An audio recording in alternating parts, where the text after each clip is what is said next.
بس چھوڑو یار وہ واقعہ نہیں سنا رہا, وہ کسی کا نام آ جاتا ہے اس میں.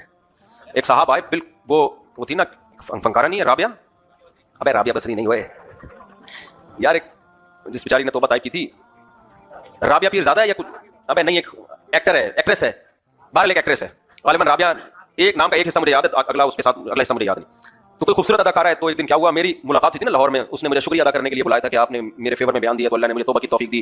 تو اب وہ تصویر بھی وائرل ہو گئی, میرے ساتھ کچھ لوگ بھی تھے, تو ملاقات کی اس نے, تو وہ تصویر وائرل ہوئی. انہی دنوں میں ایک شخص آیا, کسی کا مذاق نہیں اڑا رہا میں, آپ کو کیا پتا کس کی بات ہو رہی ہے, اس لیے کوئی غیبت نہیں ہے. یہ غیبت جب ہوتی ہے پتا تو ہو نا کس کی بات ہو رہی ہے. ماشاءاللہ اچھا آدمی تھا, لیکن کنفرم اندھیرے میں نظر نہیں آتا. وہ اگر اندھیرے میں اس کو کھڑا کر دیتے تو وہ بندہ نظر نہیں آتا.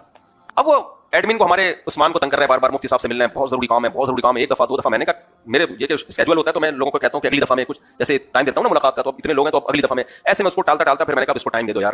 تو کام کیا کہہ رہے, بہت ضروری کام ہے, بہت ضروری کام ہے, مفتی صاحب سے کہیں بہت ضروری کام ہے. کہا کہ یار آپ اس سے کام کی نوعیت تو پوچھو. تو میں اس کو ٹائم دیتا ہوں. تو عثمان نے نوعیت پوچھی, مجھے بتایا کہ وہ کہہ رہا ہے کہ میں نے مفتی صاحب سے کہیں کہ میری اس سے شادی کرا دیں, وہ جو کیا نام تھا رابعہ کر کے, کچھ رابعہ پیر زادہ ہے لاہور میں ہوتی ہیں. تو یہ آپ سے ایک ریکویسٹ لے کے آیا ہوں, اور